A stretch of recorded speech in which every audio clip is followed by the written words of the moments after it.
ओम गणपते नमः। श्री शिव महापुराण शतरुद्र संहिता प्रारंभ। शिव उपासना।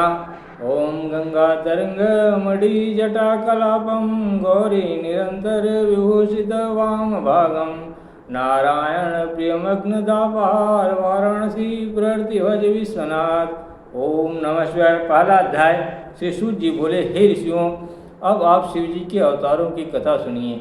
19वें कल्प में भगवान शिव का पहला अवतार सद्योजात नाम से हुआ है।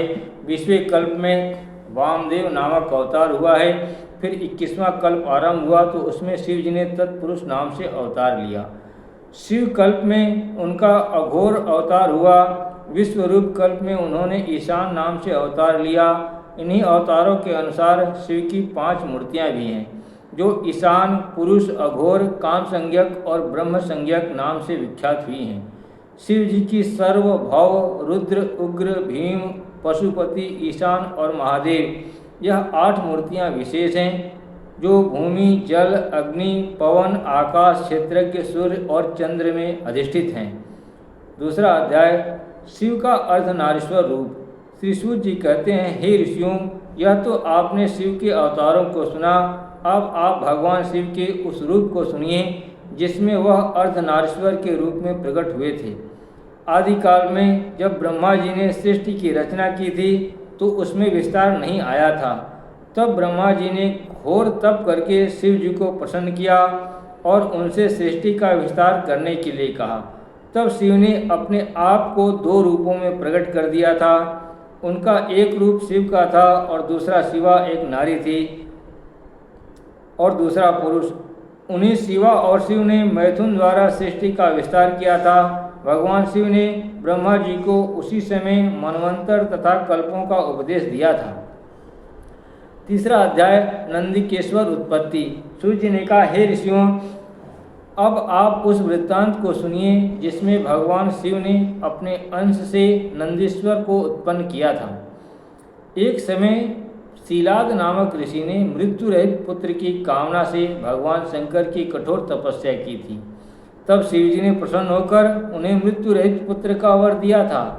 इस वर को पाकर ऋषि अपने आश्रम में आ गए और यज्ञ की इच्छा से आंगन खोदने लगे। तब नंदीश्वर प्रकट हुए थे। भैरव अवतार। सूर्य जी कहते हैं, हे ऋषियों, एक समय ब्रह्मा और विष्णु में यह विवाद छिड़ गया कि अविनाशी तत्व क्या है और वह कौन है। इस पर ब्रह्मा और विष्णु दोनों ही अपने आप को अविनाशी तत्व कहते थे। तब दोनों के मध्य त्रिशूलधारी नीललोहित रुद्र प्रकट हो गए। उन्हें देखकर ब्रह्मा ने कहा कि तुम रुद्र हो, तुम मेरे पुत्र हो, इसलिए मेरी शरण में आओ। यह सुनकर भगवान शिव को बड़ा क्रोध आया।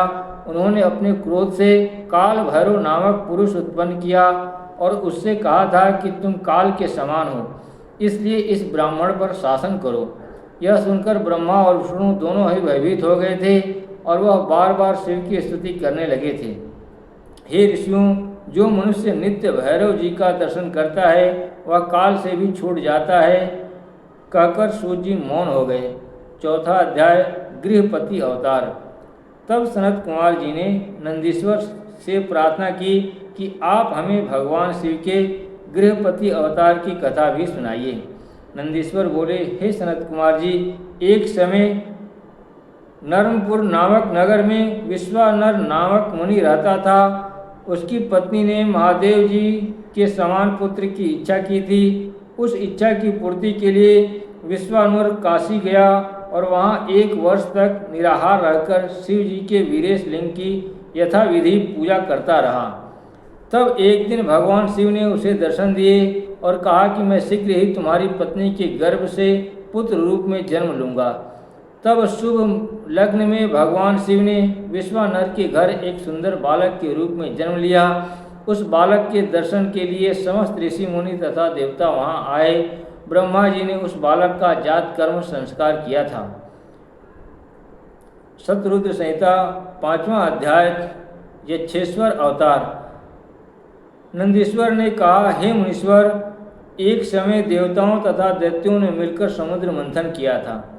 तब उसमें से निकला हुआ विष तो भगवान शंकर पी गए थे और विष्णु जी ने छल करके अमृत देवताओं को पिला दिया था।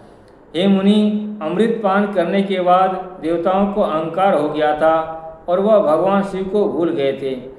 एक समय भगवान शिव एक यक्ष के रूप में उनके सामने प्रकट हुए और देवताओं के सामने एक तिनका फेंक कर बोले, यदि तुम लोग सचमुच ही बलशाली हो तो इस तिनके के खंड खंड कर दो। तब उन देवताओं ने उस तिनके को काटने के लिए बहुत से शस्त्रों का प्रयोग किया था, परंतु वह उसे नहीं काट सके थे। यह देखकर देवताओं का अहंकार दूर हो गया था और वह भगवान शिव को पहचान कर उनकी स्तुति करने लगे थे। ओम नमः शिवाय। रुद्र संहिता, शतरुद्र संहिता, 6वां अध्याय, शिव दशावतार। श्री नंदीश्वर बोले, हे मुने, अब शिव के उन अवतारों को सुनो जो तंत्र शास्त्र से संबंधित हैं और जिनकी शक्तियाँ मारण आदि कार्यों में प्रयोग होती हैं। पहला महाकाल अवतार हुआ, जिसकी शक्ति महाकाली कही गई है। दूसरा बल नामक भुवनेश हुआ, जिसकी शक्ति बल भुवनेशी हुई है। तीसरा तारा नामक अवतार हुआ है। चौथा षोडश नामक विद्वेश अवतार हुआ है, जिसकी शक्ति षोडशी कही गई है। पांचवा भैरव नामक अवतार, जिसकी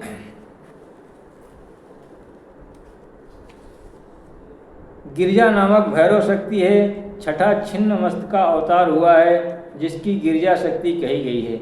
सातवां धूम्रवान शंभु अवतार हुआ, जिसकी धूम्रावती शक्ति है। आठवां बगलामुख अवतार हुआ है, जिसकी बगलामुखी शक्ति कही गई है। नवां मातंगी अवतार हुआ, जिसकी शक्ति मातंगी कही गई है। और 10वां अवतार कमल नाम से हुआ है, जिसकी शक्ति को कमला कहा गया है। हे मुनि, इन सभी शक्तियों की बड़ी ही महिमा है। इसी प्रकार भगवान शिव ने इंद्र के पिता कश्यप की तपस्या से प्रसन्न होकर उनकी सुरभि से 11 रुद्र के रूप में अवतार लिया था। ये 11 रुद्र हुए हैं: कपाली, पिंगल, भीम, विरूपाक्ष, विलोहित, शास्ता, अजपाद, अपिऊर्ध्व, शंभु, चंड तथा भव। जो व्यक्ति 11 रुद्रों को पूजता है, उसके सभी दुख दूर हो जाते हैं। शतरुद्र संहिता, 7वां अध्याय, हनुमान अवतार। नंदीश्वर ने कहा, हे मुनीश्वर, अब आप भगवान शिव के उस चरित्र को सुनिए जिसमें उन्होंने हनुमान का अवतार लेकर श्री रामचंद्र जी की सहायता की थी। हे मुनि, एक समय जब शिव जी ने विष्णु का मोहिनी रूप देखा था तो वह काम से व्याकुल हो गए थे और उनका वीर्यपात हो गया था।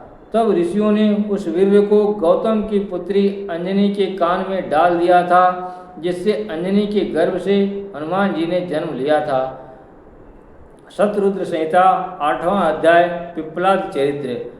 नंदीश्वर बोले, हे मुनिराज, एक समय जब दैत्यराज वृत्तासुर ने समस्त देवताओं को पराजित कर दिया था तो इंद्र उनके वध की इच्छा से महर्षि दधीचि के आश्रम में ब्राह्मण वेश बनाकर गए। वहाँ इंद्र ने महर्षि से कहा कि वृत्तासुर नामक असुर का वध केवल आपकी अस्थियों के वज्र से ही हो सकता है। यह सुनकर महर्षि ने देवताओं के हित के लिए अपने प्राण त्याग दिए थे। हे मुनि, उस समय महर्षि दधीचि की पत्नी सुवर्चा कुटिया के अंदर थी। जब वह बाहर आई और वहाँ उसने अपने मृत पति को देखा तो वह नाना प्रकार से विलाप करने लगी और देवताओं को शाप देने लगी। इसके उपरांत उसने अपने लिए चिता बनाई, परंतु वह सुगर्भा थी, इसलिए चिता में नहीं बैठ सकती थी। तब उसने एक पत्थर उठाकर अपना वीर्य विदीर्ण कर दिया था, जिसमें से एक महान तेजस्वी बालक निकला था, जिसे देखकर सुवर्चा अत्यंत प्रसन्न हुई थी। हे मुनि, यह बालक शिव रूप ही था जो पिप्पलाद नाम हुआ जिनका। शतरुद्र संहिता, 9वां अध्याय। नंदीश्वर ने कहा, हे महामुनि, भगवान शिव ने अपने भक्तों के उद्धार के लिए अनेकों अवतार धारण किए हैं।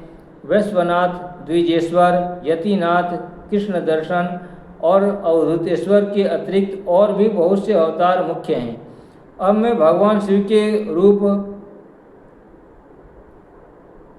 दूतेश्वर अवतार की कथा सुनाता हूँ। एक समय इंद्र, बृहस्पति तथा देवताओं को साथ लेकर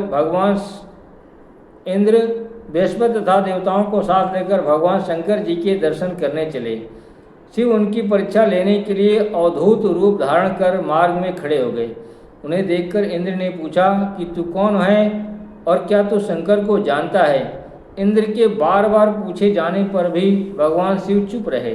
तब इंद्र को क्रोध आ गया और उसने उस अवधूत को मारने के लिए अपना वज्र उठाया, परंतु वह वज्र अस्तंभित हो गया। यह देखकर बृहस्पति ने भगवान को पहचान लिया और वह उन्हें बारंबार प्रणाम करने लगे। नंदीश्वर कहते हैं, हे मुनि, भगवान शिव ने एक समय ब्रह्मचारी बनकर भी भक्तों का कल्याण किया था। वृत्तांत उस समय का है जब दक्ष की पुत्री सती ने यज्ञ में अपना शरीर त्याग कर मैना के गर्भ से जन्म लिया था और वह युवा होने पर भगवान शंकर को प्राप्त करने के लिए कठोर तप कर रही थी। तब एक दिन पार्वती की परीक्षा लेने के लिए श्री शिव ने एक ब्राह्मण का रूप बनाया और वह पार्वती के निकट जाकर तरह तरह से शिव की निंदा करने लगी। उनके शब्दों को सुनकर पार्वती अत्यंत क्रोधित हो उठी और उस ब्राह्मण के प्रति बहुत से अनुचित शब्दों का प्रयोग करने लगी। तब पार्वती को अपने निश्चय में दृढ़ देखकर भगवान शिव अपने रूप में आ गए थे। हे मुनीश्वर, इसी प्रकार हिमाचल तथा मैना की परीक्षा लेने के लिए भगवान शिव ने नट तथा साधु का रूप भी धारण किया था। उनके यह दोनों रूप क्रमशः सुनट अवतार और साधु अवतार के नाम से जाने जाते हैं और भक्तों का मनोरथ पूर्ण करते हैं। शतरुद्र संहिता 10वां अध्याय अश्वत्थामा अवतार। श्री नंदीश्वर बोले, हे मुनिराज, अब मैं भगवान शिव के उस चरित्र का वर्णन करता हूँ जिसमें उन्होंने द्रोण के घर अश्वत्थामा के रूप में जन्म लिया था।